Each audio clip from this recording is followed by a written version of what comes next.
On arrive à la paracha de Miketz, la paracha de cette semaine. Vaye Miketz shnataim yamim ufar'o cholem veine omed al hayor. Veine min hayor olot sheva parot yefot mareh ubriot basar vatir'ena ba'achu. Veine sheva parot acherot olot acharehen min hayor ra'ot mareh vedakot basar vata'amodna etzel aparot. Alors, on sait que Yosef, entre-temps, lui, il est dans le puits. Il a été jeté dans le puits par la femme de Poutifar. Et après un intervalle de 2 années, Pharaon eut un songe, un rêve, où il se voyait debout au bord du fleuve. Il s'agit du Nilus. Qu'un Daniel. Amen. Et voici que du fleuve sortait cette vache, belle et grasse, qui se mire à paître dans l'herbage. Puis cette autre vache sortir du fleuve après elle, celle-là chétive et maigre, et s'arrête terre près des premières. Bon, c'est une histoire qui est connue. Notre paracha commence avec des rêves. En fait, les rêves ont déjà commencé avec Yaakov depuis longtemps, et Yosef va continuer en fait l'histoire de son père. Yaakov, on se rappelle, lorsqu'il a dû se sauver de Esav pour aller chez Lavan, il a eu un rêve où il a vu l'échelle. Son fils, dans la paracha passée, a des rêves, et on arrive à notre paracha. Et voilà que c'est maintenant le pharaon qui rêve. Tout le monde rêve. C'est bien, tout le monde rêve. Yaakov rêve, Yosef rêve, le pharaon rêve. C'est intéressant de savoir que les gens ont des rêves. Mais la Torah les prend au sérieux. La meilleure preuve, c'est qu'elle les raconte. Donc, il faut faire attention aux rêves. N'arrêtez pas de rêver. Alors, la paracha commence par Vaye Miketz shnatayim yamim, au bout, à la fin de 2 ans. C'est ce qui a donné d'ailleurs le nom à notre paracha, Miketz. Miketz, ça vient du mot Ketz. Le mot Ketz veut dire la fin de quelque chose. Il met fin aux ténèbres. Ketz sam la rocher. C'est en citant cette phase du livre de Eyov que le Midrash commence son exposé sur notre chapitre. Tout a une fin. Et aussi, poursuit-il, les épreuves infligées à l'homme. Yosef dut pâtir en prison, oublié de tous, pendant 12 ans. Il dure lui semblait interminable. Sa situation devait lui apparaître sans aucune issue. Seule la croyance et la confiance en Dieu purent l'aider à supporter une épreuve aussi cruelle. Mais le tournant du destin se prépare dans le silence de l'absolu, et il intervient lorsque l'heure a sonné et au moment voulu dans les desseins de la providence. Bon, alors ce midrash, c'est un midrash qui est connu, il est important, et ce midrash en fait fait une dracha sur le mot Miketz. Pourquoi est-ce que la Torah a-t-elle trouvé nécessaire de nous dire quand le rêve de Paro a eu lieu? Est-ce que ça change pour nous que le rêve de Paro ait eu lieu à tel moment ou tel autre moment? A priori, ça ne change pas grand-chose. Or, voilà que la Torah commence la paracha en nous signalant qu'il y a une fin à un certain temps. C'est ça qui interpelle le Midrash, qui va se servir d'ailleurs d'un verset du livre de Eyov. Dans le livre de Eyov, dans le chapitre 28, au verset 3, il y a là-bas une phrase qui dit « Ketz sam la rocher ». Ça veut dire quoi, Ketz sam la rocher? Ça veut dire qu'il y a Dieu qui met la fin, un terme à l'obscurité. Ça, en fait, on le connaît depuis la création du monde.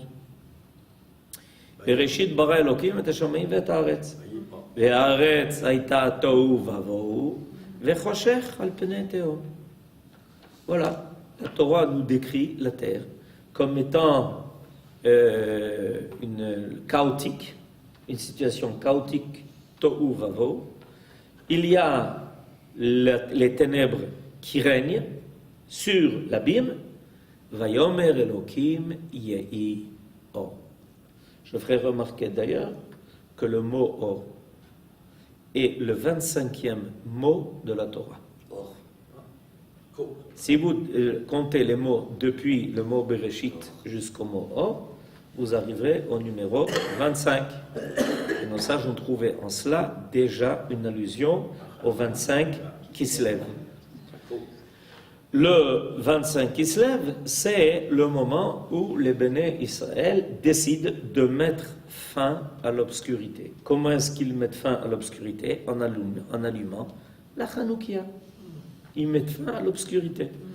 On est dans la période où les jours sont les plus courts, où la nuit a grignoté beaucoup de la journée, les jours sont très courts, et voilà que les Béné Israël, chaque nuit, vont précisément dans cette situation où, même au niveau astronomique, il y a plus de ténèbres que de lumière, les Béné Israël se mobilisent pour ajouter de la lumière dans le monde, en allumant la Hanoukia, qui vient évidemment rappeler ce que les Hashmonaïm eux-mêmes ont fait, puisque les Hashmonaïm eux-mêmes, qu'est-ce qu'ils ont fait? En luttant contre les Grecs, ils ont en fait lutté contre ce qui empêchait la lumière divine d'apparaître sur terre. C'est pour ça que le Midrash trouve dans le mot Rocher al pnei tehom, une allusion à l'empire grec. Dans les 4 mots qui signalent l'état chaotique du monde, nos sages trouvent, et il y a là un long exposé du Maharal dans son livre qui s'appelle Ner Mitzvah, qui a été traduit et commenté par le professeur Ner Zichrono Livracha. Il existe, c'est un très beau livre. Et le Maharal va commenter précisément cette situation qui est une situation qui est cosmologique, où Tohu fait allusion à l'empire de Babylonie, Bohu à l'empire perse, Rocher à l'empire grec, Ve Tehom à l'empire, le dernier, celui de Édom. Et les Hashmonaïm savaient que Yavan était le Rocher. Ils savaient que Yavan était en fait l'obscurité. Bien que ce soit une civilisation très brillante, en réalité, c'est le lampadaire qui empêche de voir les étoiles. On vous a déjà expliqué ce phénomène? Quand on est à côté d'un lampadaire, on ne peut pas voir les étoiles. C'est connu. Pour pouvoir voir les étoiles, il faut se mettre à un endroit qui est obscur. Si on n'est pas à un endroit qui est obscur, on ne peut pas voir. Pourquoi? Parce que la lumière du lampadaire est plus forte, étant donné qu'elle est plus près de nous, que celle des étoiles. La lumière des étoiles est beaucoup plus forte. Seulement les étoiles sont très loin, d'une part, et d'autre part, la lumière qui s'en dégage, ça prend énormément de temps jusqu'à ce que ça arrive à nous, donc elles paraissent scintiller d'une faible lueur. Alors si tu veux distinguer les étoiles, tu ne peux pas être en endroit qui est éclairé. Alors c'est quoi la civilisation grecque? Le lampadaire. Et qu'est-ce que ça empêche de voir? Les étoiles. Voilà, ça empêche de voir les étoiles. Qui est-ce qui est comparé aux étoiles? Évidemment, le Ham Israël. Où Akadosh Baruch Hu a dit à Abraham, chez Zaro, yeke korve hashamayim. Alors, les Grecs, c'est la civilisation avec plein de phares. C'est les grands feux, c'est les grands phares. Et ça empêche de voir les étoiles. Alors, les Hashmonaïm connaissaient ce secret. Et donc, ils ont décidé de lutter contre cette pseudo-lumière que représentait l'Empire grec. Et donc, ils ont lutté contre le Rocher. Et c'est pour ça que le miracle qui leur est arrivé, évidemment, est un miracle de lumière. est un miracle où finalement la menorah va éclairer de toute sa lumière, qui est une lumière évidemment divine. C'est pour ça qu'elle était miraculeuse, parce qu'il était absolument important de prouver au monde que la véritable lumière est une lumière divine qui semble miraculeuse aux yeux de l'homme. Alors, ce que le Rav Mouk est en train de nous dire, c'est que en fait, la sortie de Yosef du bord, c'est-à-dire du puits où Yosef se trouvait, avait été déterminé par un temps très précis. C'est pour ça qu'il y a marqué Vayimi ketz shnatayim yamim. C'est au terme de ces 2 ans-là.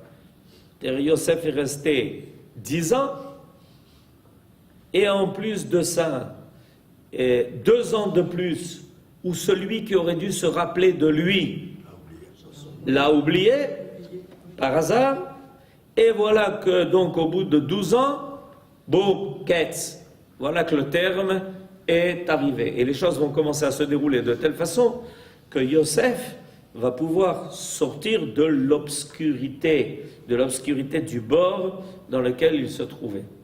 C'est intéressant parce qu'il faut savoir que dans le Talmud, toute l'histoire de Hanouka est racontée dans le traité de Shabbat. C'est le traité qui parle de Hanouka. Pourquoi est-ce que c'est le traité de Shabbat qui parle de Hanouka? Parce que tout à l'heure, dans la prière de Harvit, on va dire Bameh Madlikim ou Bameh Madlikim, c'est-à-dire qu'on va réciter le passage, le chapitre 2 du traité de Shabbat, qui parle des matériaux avec lesquels on peut allumer ou ne pas allumer les nérodes de Shabbat. Donc de là, la Mishnah, la Gemara va aussi parler évidemment de l'allumage des nérodes de Hanouka. Elles vont ensemble.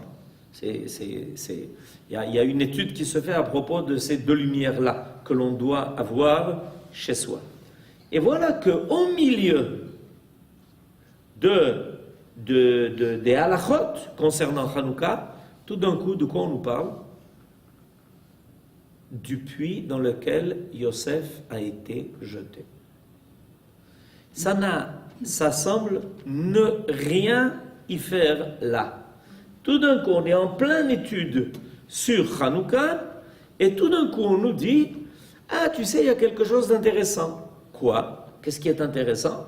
C'est intéressant de voir que la Torah nous dit que Yosef a été jeté par ses frères dans un puits qui était vide, dans lequel il n'y avait pas d'eau. Alors, immédiatement, nos sages ont repéré qu'il y avait quelque chose qui paraissait superflu. Si le puits était vide, évidemment, il n'y avait pas d'eau. Et puis, s'il en est sorti vivant, c'est clair qu'il était sans eau, parce que s'il y avait de l'eau, il n'en serait pas sorti.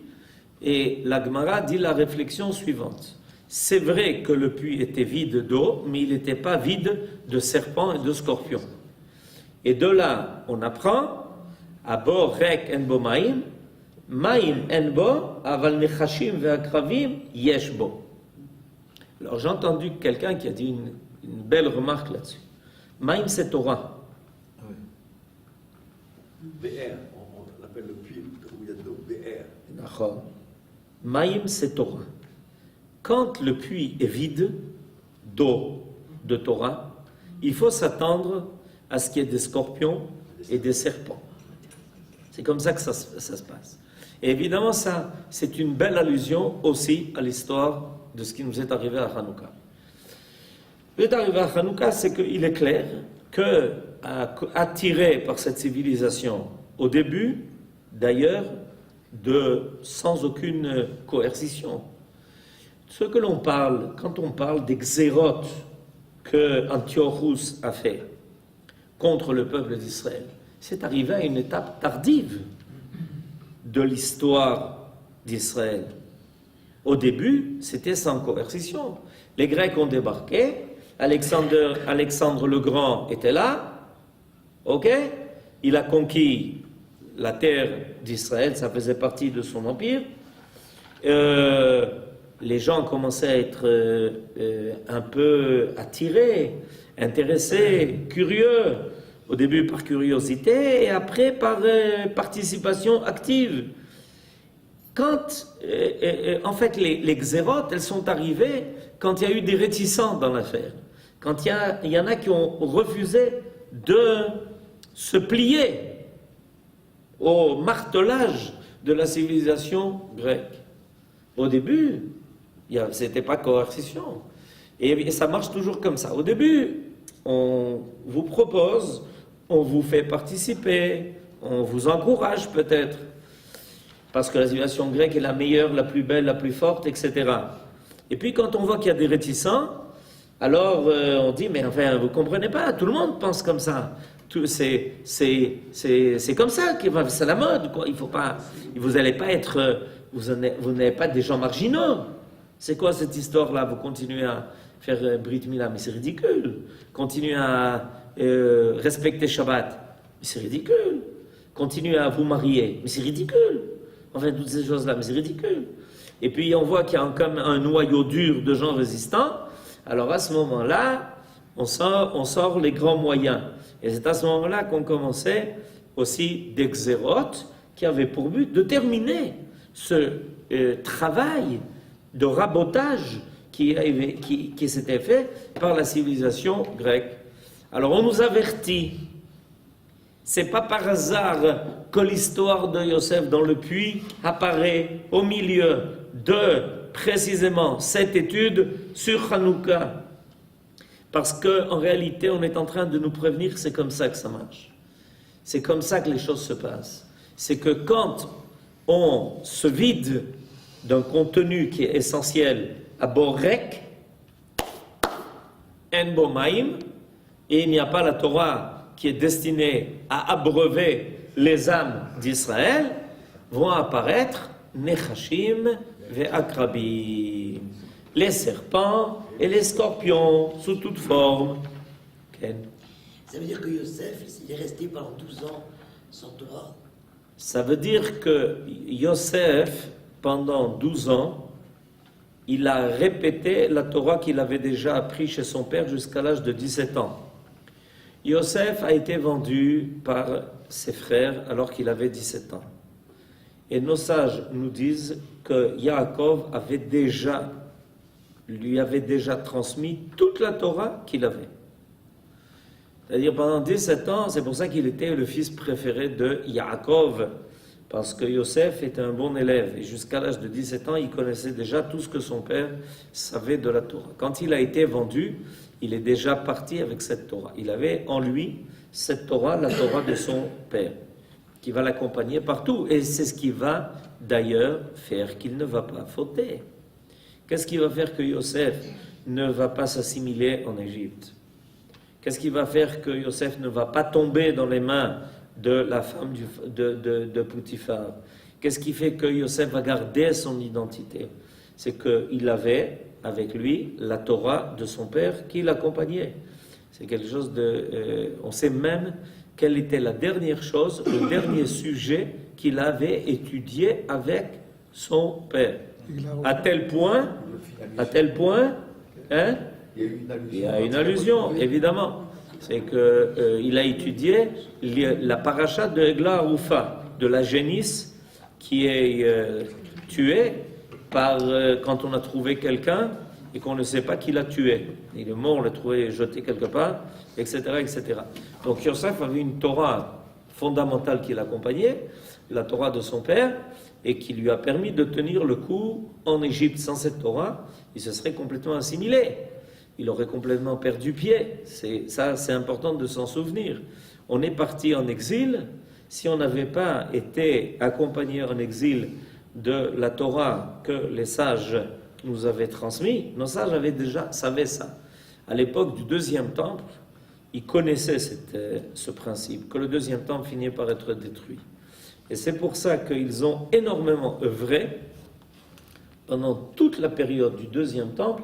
Ils ont énormément œuvré pour développer la loi orale et la codifier. Ils l'ont développée et ils l'ont codifiée. Pourquoi? De façon à ce qu'on ait des bagages. Quand on est parti en exil, on avait avec nous des bagages. Une fois, j'ai entendu une belle dracha du Rav Druckmann et Shlita. Le Rav Druckmann fait remarquer que quand le Mishkan, quand le tabernacle a été édifié, étant donné que dans le désert, il fallait transporter sans arrêt, d'une étape à l'autre, il fallait transporter tous les kelim, tous les instruments, tous les ustensiles du Mishkan. Alors, quand on arrivait et qu'on s'arrêtait quelque part, il y avait de chaque côté, il y avait des anneaux dans lesquels on mettait deux perches qui s'appellent les badim, et ça servait à les transporter, comme ça il était facile de les transporter, de mettre sur les épaules et d'y aller. Quand on arrivait quelque part, on les enlevait. Il n'y a qu'un cli où il est marqué dans la Torah qu'on ne doit jamais les enlever. Ces deux perches qui servent à prendre cet ustensile doivent rester non seulement même une fois qu'on s'est installé quelque part, mais même une fois que le Beth Amikdash a été construit et que l'arche avec dedans les deux tables de la loi a été déposée dans le Kodesh à Kodashim, même là-bas, ces perches ne devraient pas être enlevées. C'est une indication de la Torah elle-même.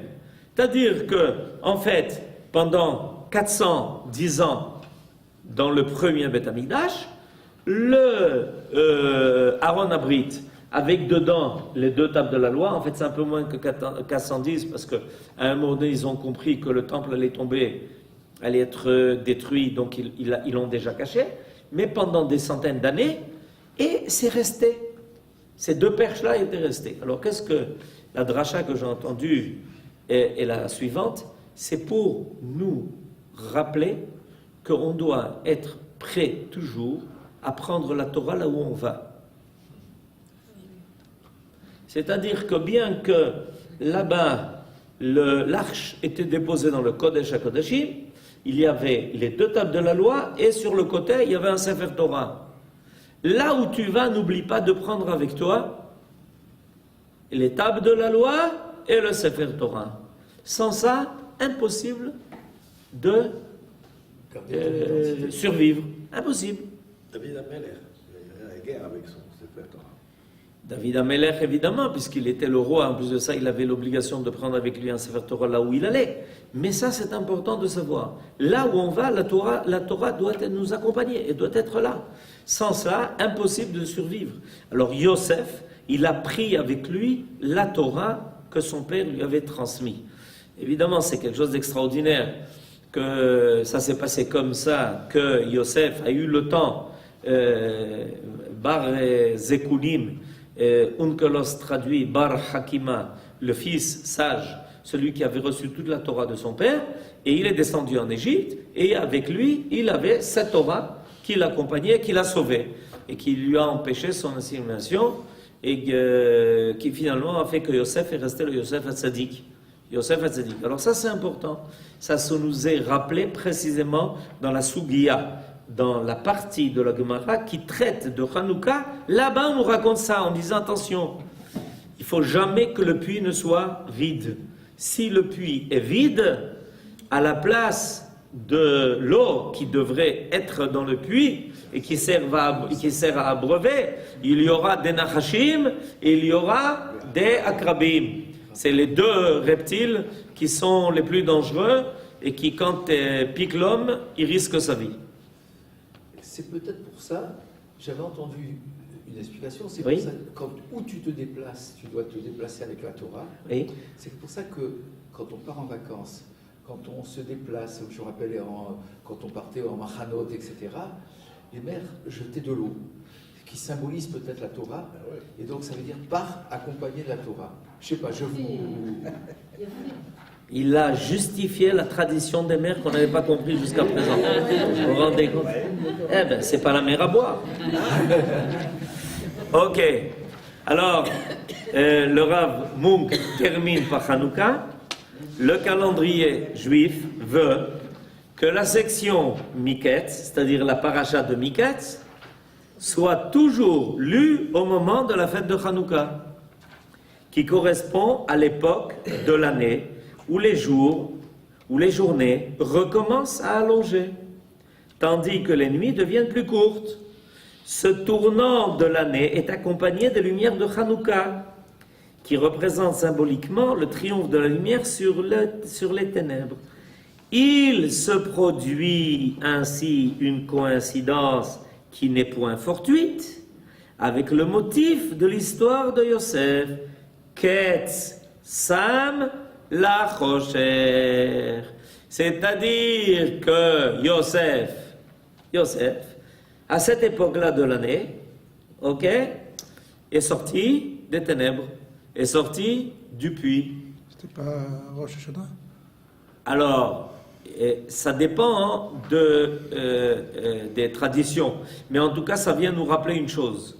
C'est que, pour nous, cette paracha de Miketz et Hanouka, elle correspond bidiouk avec la fête de Hanouka. Soit, probablement, il y a deux possibilités. Effectivement, il est marqué que Yosef est sorti du puits. Mais de quel puits? Parce que Yosef est sorti du puits 2 fois. La première fois, il est sorti du puits quand ses frères l'avaient jeté dans le puits.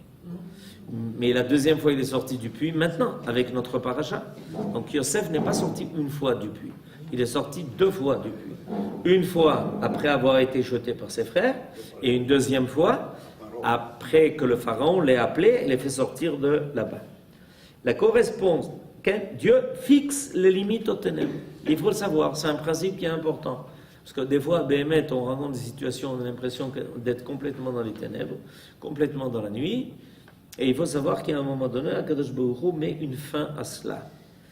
La correspondance qui s'établit ici à de nombreuses occasions entre le cycle de nos fêtes, comme celui de la lecture de la Torah d'une part, et le cycle annuel dans la nature d'autre part, et le cycle, tout ça, ça fait beaucoup de choses.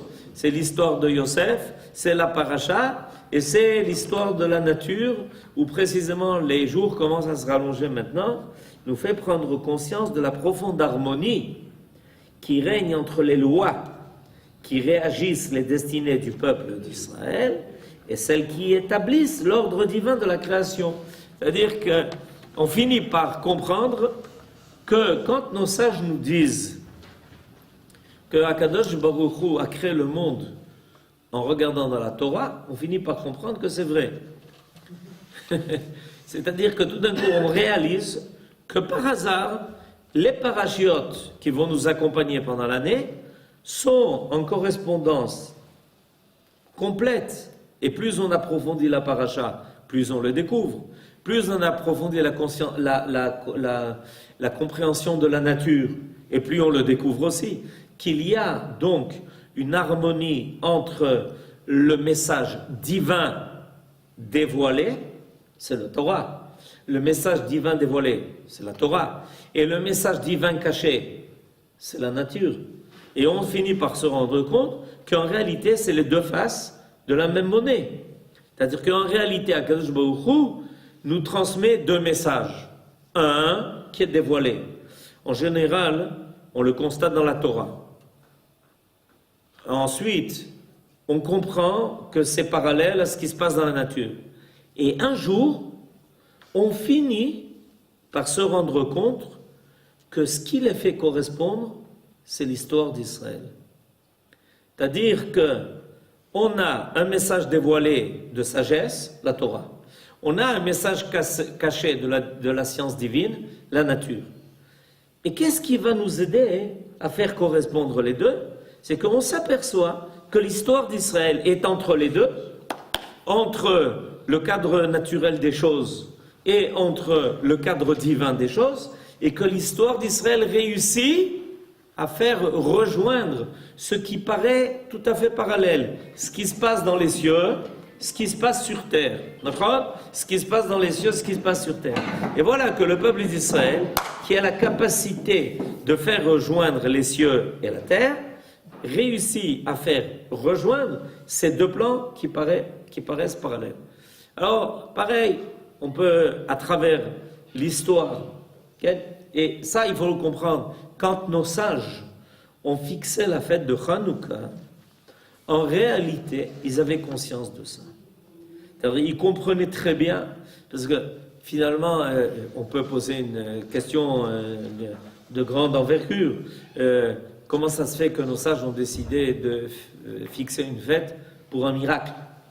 Il y a beaucoup de miracles qui nous est arrivé pendant l'histoire. Nos sages n'ont pas fixé une fête pour le miracle de l'eau qui est sortie du rocher dans le désert. Ils n'ont pas fixé une fête pour le fait que l'on a réussi à franchir le Jourdain et que le Jourdain s'est ouvert devant nous pour entrer en Eretz Israël. Ils n'ont pas fixé de fête. Alors voilà que tout d'un coup arrive ce miracle-là de la menorah qui trouve le moyen de brûler 8 jours alors qu'il n'y a de l'huile que pour un jour. Et puis, boum, là, il y a une fête. Là, il est clair qu'il faut célébrer ça. Pourquoi? Parce que nos sages arrivent exactement à identifier cette correspondance qu'il y a entre l'histoire divine du monde et l'histoire naturelle du monde, et qu'au milieu, l'histoire d'Israël vient réimbriquer l'une à l'autre. Il y a un sentiment des fois que ces deux histoires se déroulent en parallèle et ne sont pas imbriquées l'une à l'autre. Que les hommes font sur terre ce qui leur passe par la tête, que Dieu, il est dans les cieux, mais il a donné une sagesse, elle est bonne pour ceux qui s'y intéressent, et qu'il n'y a pas de rapport entre les deux. Voilà que toutes les phases de l'histoire du peuple d'Israël, depuis les temps les plus reculés, on parle de l'histoire de Yosef ici, on parle de l'histoire de Yosef. On parle donc d'une histoire qui remonte depuis très longtemps. Et puis voilà que petit à petit, à travers les époques qui vont passer, à travers les siècles qui vont s'écouler, on s'aperçoit que l'histoire d'Israël est toujours au moment où il faut, à l'endroit où il faut, pour que se passent des choses qui viennent nous dire « Ah, tu vois, nos sages, ils ont repéré ce jour-là. » Comme je vous l'ai dit tout à l'heure, le 25e mot de la Torah, c'est le mot « or ». Tov. C'est bien, c'est beau, mais à la création, il y a 5777 ans. Et voilà que tout d'un coup, un jour, on dit, mais tu comprends pourquoi le 25e mot de la Torah, c'est le mot « or » ? Parce que, ah oui, quand ça? Ah non, attends, ça va prendre du temps. À l'époque des Grecs, il y a eu une histoire qui s'appelle l'histoire de Hanouka, et le 25 qui se lève, boum, il va y avoir la lumière. C'est-à-dire que tout d'un coup, l'histoire d'Israël va faire réapparaître dans la réalité ce qui était déjà imprimé, ce qui était déjà inscrit dans l'esprit divin de la Torah. Eh bien, il faut faire attention à cela, parce que ce n'est pas terminé. C'est pas terminé. Ça veut dire que finalement, plus l'histoire se déroule, et plus on rencontre, dans ce cycle-là, qui paraît un cycle qui revient sur lui-même, des moments clés comme ça, et on va dire, mais comment on n'a pas vu ça avant? Comment on ne s'est pas rendu compte de ça avant? C'est clair, ça ne pouvait être que maintenant, à cet endroit-là, dans ces conditions-là. C'est ça le principe, c'est ça l'idée. C'est que tout d'un coup, on se rend compte que ça se rejoint. Et ça, plus on a une perspective large de l'histoire du monde et de l'histoire d'Israël, plus ça se réalise. Ça devient de plus en plus évident. Un jour, tout ce qui est marqué dans la Torah deviendra évident, et dans l'histoire et dans la nature. Tout ce qui est marqué dans la Torah deviendra évident et dans l'histoire et dans la nature même. C'est-à-dire qu'au niveau de la nature même, il y aura une révélation de choses qui ont été occultées. Et comme il est marqué dans le Pirkei Avot que Dieu a créé la nature par 10 paroles, ça veut dire qu'il y a 10 paroles divines qui sont occultées dans la nature. Alors voilà, quand on voit que tout d'un coup, l'huile est capable de durer 8 fois plus de temps que ce qu'elle est en quantité, ça veut dire quoi? Ça veut dire qu'on a découvert que dans la nature se cache une dimension qui est de l'infini. Aujourd'hui, la physique dit, vous savez, dans une très petite quantité de matière, il y a une énergie énorme, pratiquement infinie. Plus on avance, plus on découvre l'infini de l'énergie qui se trouve incrustée dans la matière. Ben, ça, nous, on le sait depuis très très longtemps. En réalité, ce qu'il faut comprendre, c'est que cette huile-là n'a fait que révéler ce qu'elle contient profondément en elle. Elle contient en elle une dimension qui n'est pas d'ordre quantitatif, mais d'ordre qualitatif. Ce que nous connaissons dans le monde de la nature révélée, c'est le côté quantitatif de la matière. C'est pour ça que quand on a une fiole d'huile, si on la mesure, on dit ça va suffire à un jour. Ça, c'est ce qu'on voit. D'accord ? Et puis voilà qu'à Hanouka, parce que les Béné Israël ont lutté pour l'apparition de la divinité sur terre, Dieu a fait un cadeau. Et il a permis de révéler le côté qualitatif de la matière au-delà du côté quantitatif. En réalité, c'est les Hashmonaïm qui ont occasionné cela. Parce que, en luttant pour que l'identité d'Israël soit préservée, donc que la présence divine sur terre ne soit pas évacuée par les Grecs, ils ont permis de révéler ce secret de la nature. Ce secret est que, à travers une quantité déterminée, on peut révéler une qualité énorme qui traite du domaine de l'infini. 8, ça fait toujours allusion à quelque chose qui dépasse la nature. C'est pas par hasard que la fête de Hanouka finalement a duré 8 jours. Parce que le mot 8, et quelqu'un a fait remarquer que quand il est renversé d'ailleurs, il signe à l'infini, mais le mot 8, que l'on trouve à propos de plusieurs thèmes dans la Torah, vient révéler quelque chose qui est infini. C'est-à-dire qu'en réalité, les Hashmonim, c'est ce qu'ils ont fait comprendre. Par notre Torah, le Ham Israël, qu'est-ce qu'il fait? Il permet de percer la carapace de la nature. La nature a une carapace qui laisse croire qu'elle ne peut se mesurer que de façon quantitative. Et voilà que le Hashmonaïm dit, mais vous comprenez rien. Dans chaque point de la nature, dans chaque gramme de matière, il y a en réalité quelque chose de qualitatif, d'énorme. Il y a une énergie divine énorme qui s'y cache. Donc, en réalité, le miracle n'était pas un miracle. Il était une révélation de ce qu'est la nature vraie. C'est un miracle pour ceux qui ne croient qu'à la quantité de la matière. C'est pas un miracle pour ceux qui savent que dans chaque quantité de matière se cache une qualité qui est énorme. Et cette qualité, elle est bédiouk, l'antithèse de la thèse grecque. La thèse grecque était que nous sommes des savants, nous sommes capables de connaître la nature selon les mesures que l'homme décide. Et voilà qu'à Hanouka, précisément, par leur lutte, par leur combat, par leur Messirut Nefesh, par leur force, par leur dvekut, par leur attachement à Dieu et à sa Torah et à sa mitzvot, ils ont permis de révéler le côté qualitatif de la nature et pas son côté seulement quantitatif. Et ça a marché. Et ça, le Ham Israël a exactement ce rôle-là à travers l'histoire. Le rôle dont nous venons de parler maintenant, ce rôle-là. Quand on voit que, par exemple, une poignée d'hommes est capable de vaincre une quantité énorme, Masarta Rabim Be'ad Me'atim, En réalité, ce n'est pas un miracle. C'est la révélation totale de ce qu'est la création.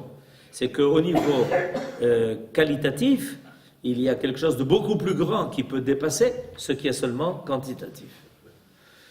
Chanukah Sameach, Chodesh Tov et Shabbat Shalom.